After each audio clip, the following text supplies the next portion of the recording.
ശ്രീനിവാസന്റെ മൃതദേഹം ടൗൺ ഹാളിലേക്ക് അല്പസമയത്തിനകം എത്തിക്കും. അവിടെ പൊതുദർശനത്തിന് ശേഷം 3 മണിയാണ് ഇപ്പോൾ പൊതുദർശനത്തിന്റെ സമയം പറഞ്ഞിരിക്കുന്നത്. അതിനുശേഷം വീട്ടിലേക്ക് തിരിച്ചു കൊണ്ടുപോകും. സംസ്കാരം എവിടെയായിരിക്കും, സമയം, ഇതുമായി ബന്ധപ്പെട്ടുള്ള വിവരങ്ങൾ ഇനി അറിയേണ്ടതുണ്ട്. ഇപ്പോൾ അറിഞ്ഞിരിക്കുന്നത് പ്രകാരം നാളെ രാവിലെ 10 മണിയോടെ ആയിരിക്കും സംസ്കാരം എന്നുള്ളതാണ്. ചടങ്ങുകൾ നടക്കുക എറണാകുളത്ത് തന്നെയായിരിക്കും എന്നറിയുന്നുണ്ട്. പൊതുദർശനത്തിനായി ടൗൺ ഹാളിലേക്കാണ് എത്തിക്കുന്നത്. സിനിമാ മേഖലയിലെ, രാഷ്ട്രീയ മേഖലയിലെ പ്രമുഖരെല്ലാവരും, അതായത് അദ്ദേഹത്തിന്റെ ആരാധകർ ഉൾപ്പെടെയുള്ള ആളുകൾക്ക് അന്ത്യാഞ്ജലി അർപ്പിക്കാൻ ടൗൺ ഹാളിലാണ് സൗകര്യമൊരുക്കിയിരിക്കുന്നത്. ഏതാണ്ട് 3 മണിക്കൂറോളം ടൗൺ ഹാളിൽ പൊതുദർശനമുണ്ടാകും.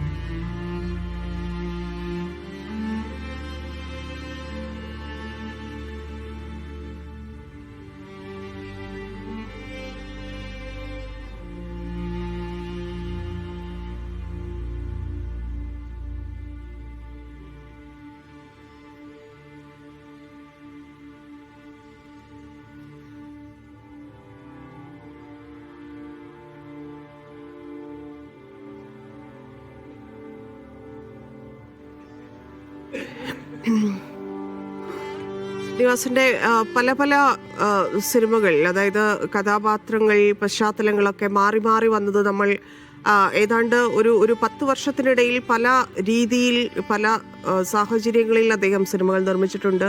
അതിൽ രാഷ്ട്രീയ സാഹചര്യങ്ങൾ, ജീവിത സാഹചര്യങ്ങൾ എല്ലാം മാറി മാറി ഓരോ സിനിമയിലും ഓരോ അവതരണമായിരുന്നു അദ്ദേഹത്തിൻ്റെതായി ഉണ്ടായിരുന്നത്. അങ്ങനെ ജീവിതാവസ്ഥകളെ അത് പല രീതിയിൽ പറഞ്ഞിട്ടുണ്ട്. നേരത്തെ സൂചിപ്പിച്ചതുപോലെ നാട്ടിൻപുറങ്ങളിലെ ജീവിതങ്ങൾ പറഞ്ഞിട്ടുണ്ട്. നിഷ്കളങ്കരായ മനുഷ്യരെ കാണിച്ചിട്ടുണ്ട്. മുതലാളിമാരായിട്ടുള്ളതിലേക്കുള്ള മാറ്റം അതെങ്ങനെ പ്രേക്ഷകൻ അനുഭവിക്കാൻ സാധിക്കുമെന്നതിൻ്റെ ഉദാഹരണങ്ങളുണ്ട്.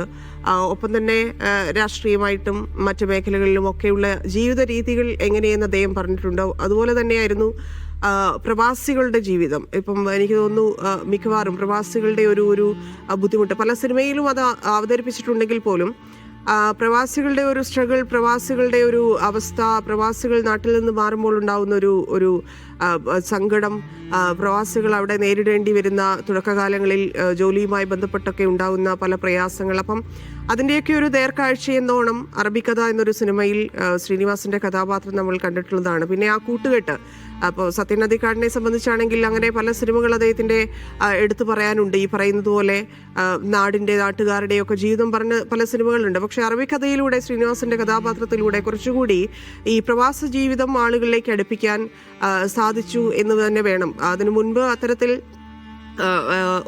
ഒരു പച്ചയായ ജീവിതം കാണിക്കുന്ന തരത്തിലൊരു സിനിമ ഉണ്ടായിരുന്നു എന്ന് ചോദിച്ചാൽ ആലോചിക്കേണ്ടി വരും. അങ്ങനെയൊന്നും ഓർമ്മയിൽ വരുന്നുമില്ല. അപ്പം അറബിക്കഥ പറഞ്ഞു വെച്ചത്, ഇല്ലെങ്കിൽ അറബിക്കഥയ്ക്ക് ശേഷം അറബിക്കഥയിലെ പാട്ട്, അറബിക്കഥയിലെ ശ്രീനിവാസന്റെ ഡയലോഗുകൾ, അറബിക്കഥയിൽ അദ്ദേഹം ഒരു സഖാവായ അദ്ദേഹം അവിടെ പോയി, ഇപ്പം നമുക്കറിയാം അവിടെ ചില ജോലി സ്ഥലത്തുള്ള ബുദ്ധിമുട്ടുകളിലൊക്കെ ഇപ്പം നാട്ടിൽ യൂണിയനുകളൊക്കെ ഇടപെടുന്നത് പോലെയുള്ള ഇടപെടൽ, അപ്പം സാമൂഹികമായിട്ട് എങ്ങനെയായിരിക്കും ഒരു മലയാളി, ഒരു ശരാശരി മലയാളി മറ്റൊരു രാജ്യത്ത് ജീവിക്കാൻ ശ്രമിക്കുക എന്നൊക്കെയുള്ള കാര്യത്തിൽ ഒരു ബോധത്തിലേക്ക് ആളുകളെ കൊണ്ടുവരാൻ, പ്രേക്ഷകരെ എത്തിക്കാനൊക്കെ ആ കഥാപാത്രത്തിന് സാധിച്ചു എന്നുള്ളത് ആ സിനിമയെ സംബന്ധിച്ച് ഏറ്റവും വലിയ വിജയമായിരുന്നു.